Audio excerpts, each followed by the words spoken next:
News from Verona? How doth my lady? Her body sleeps in Capel's monument. Is it even so? Get me ink and paper and hire post horses. I will hence tonight. I do beseech you, sir. Have patience. Your looks are wild and do import some misadventure. Tush, thou art deceived. Leave me and do the thing I bid thee do. Hast thou no letters from me from the friar? No, my good lord. Well, Juliet, I will lie with thee tonight. I do remember apothecary. As I remember, this should be the house. What ho, apothecary? Come hither, man. I see that thou art poor. Hold, there is 40 ducats. Let me have a dram of poison. Put this in any liquid thing you will, and drink it off. Farewell to Juliet's grave, for there I must use thee. Welcome from Mantua. What says Romeo? Going to find a barefoot brother to associate me here in the city visiting the sick, and finding him the searches of the town, suspecting that we both were in a house where the infectious pestilence did reign, sealed up the doors and would not let us forth, so that my speed to Mantua there was stayed. Who bare my letter, then, to Romeo? I could not send it. Here it is again. Unhappy fortune. Friar John, go hence. Get me an iron crow. Now must I to the monument alone. Within 3 hours will fair Juliet wake. I will write again to Mantua, and keep her at my cell till Romeo comes.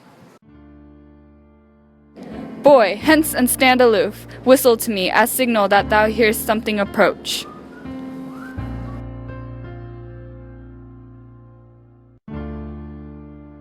Sweet flower, with flowers thy bridal bed I strew. The boy gives warning, something doth approach. Muffle me, night, awhile.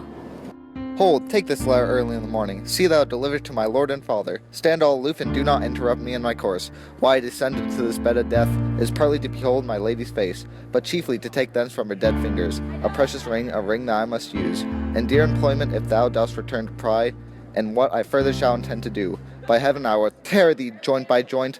Farewell, good fellow. For all the same, I'll hide me hereabout. His looks I fear, and his intents I doubt. This is that banished haughty Montague. I will apprehend him. Good gentle youth, tempt not a desperate man, but heaven I love thee better than myself, for I must come hither armed against myself. I do thy conjurations, and apprehend thee for a felon here. Then have at thee, boy. Oh Lord, they fight. I will go call the watch.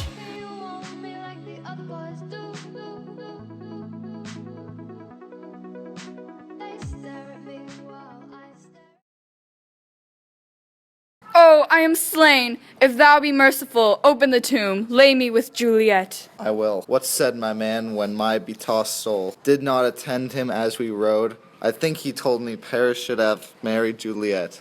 Oh, my love, death has had no power yet upon thy beauty. I will stay with thee, and never from this palace of dim night depart again. Here is to my love.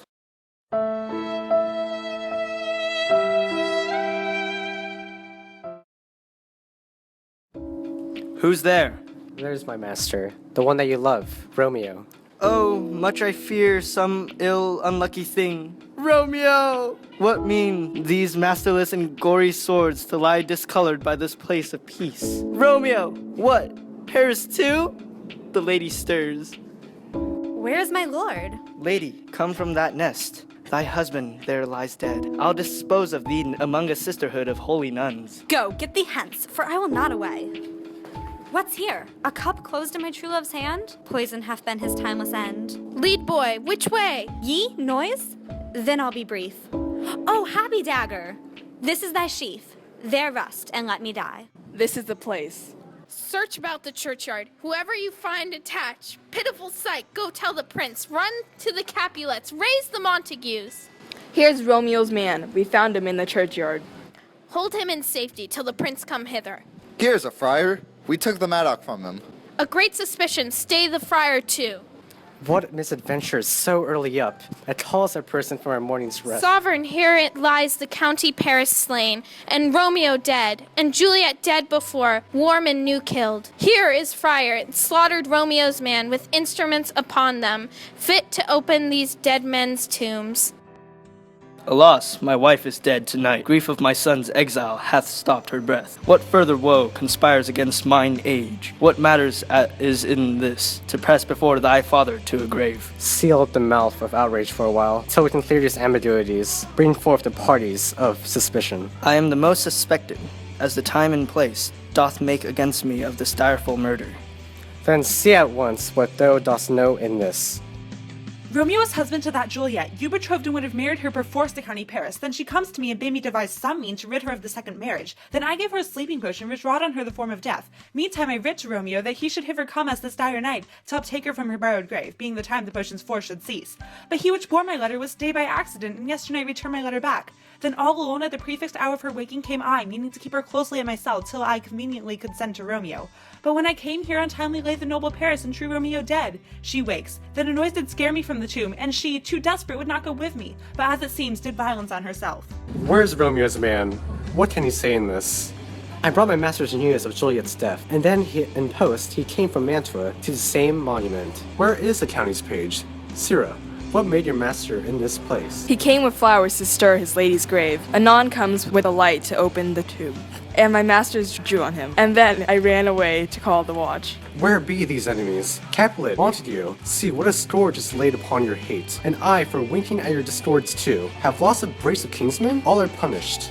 Oh, brother Montague, give me thy hand. This is my daughter's jointure for no more. Can I demand?